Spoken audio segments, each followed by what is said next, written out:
Banyak yang bilang Alkitab itu sudah diubah. Katanya naskah aslinya hilang, penulisnya tidak jelas, dan isinya dipalsukan. Bahkan yang lebih gila lagi, ada yang bilang hanya dongeng. Tapi apakah itu benar?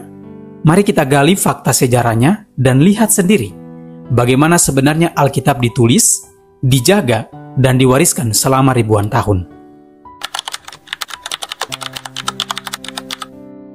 Sebelumnya kalian perlu tahu bahwa Alkitab ditulis oleh lebih dari 40 penulis selama rentan waktu 1500 tahun.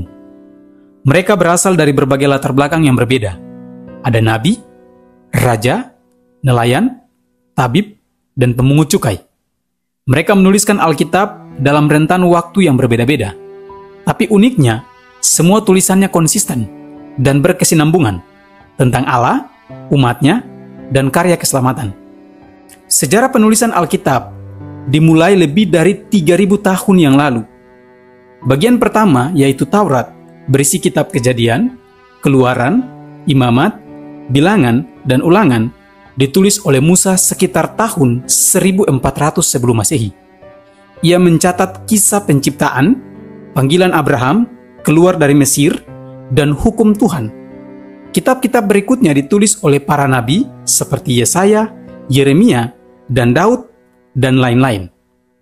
Lalu ratusan tahun kemudian, datanglah Yesus Kristus. Setelah kematian dan kebangkitannya, para murid seperti Petrus, Yohanes, Paulus, dan lain-lain menulis kitab Injil dan surat-surat yang kini kita kenal sebagai Perjanjian Baru. Dari Musa yang menulis Taurat sekitar 1400 sebelum Masehi, hingga Rasul Yohanes yang menuliskan kitab Wahyu sekitar tahun 95 Masehi, semua bagian ini luar biasanya saling terhubung dalam satu narasi besar, yaitu penyelamatan Allah terhadap manusia.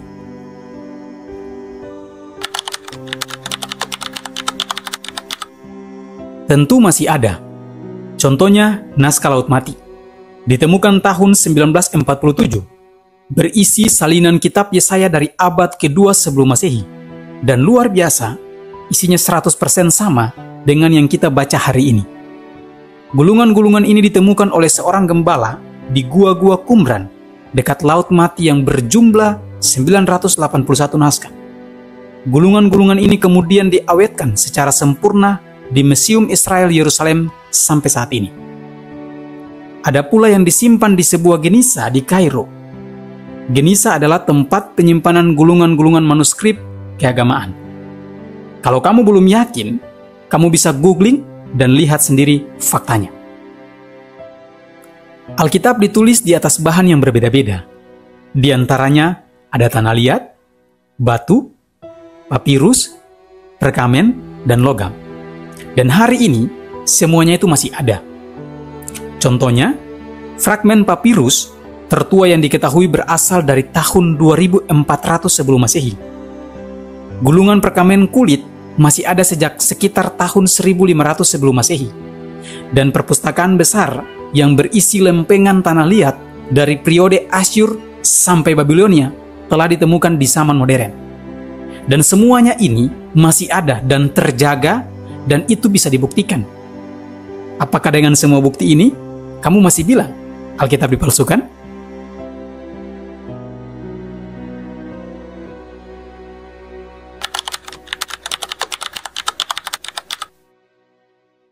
Secara umum, isi Alkitab tidak pernah diubah.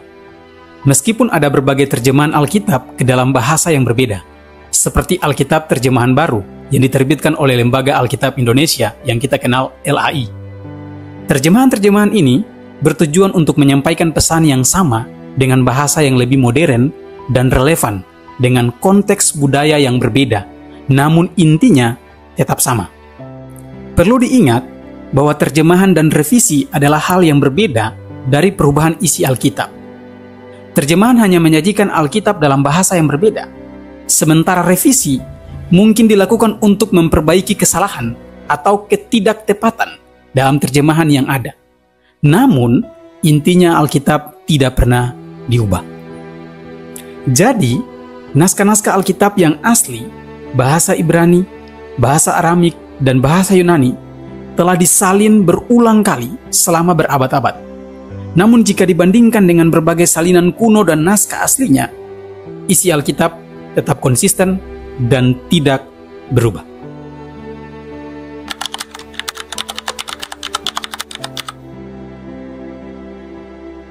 Dari video ini, kesimpulannya adalah Alkitab bukan hanya teks sejarah, tetapi firman Allah yang hidup.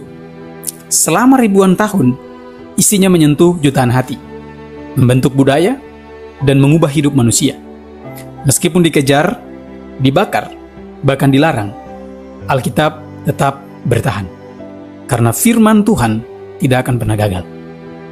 Jadi, lain kali kalau ada yang mengatakan Alkitab sudah diubah, kamu tahu, itu hanya mitos. Karena sejarah, manuskrip, dan fakta sesungguhnya, semuanya berkata Alkitab itu bisa dibuktikan. Jangan lupa like, share, dan subscribe. Sampai jumpa di video selanjutnya. Tuhan memberkati.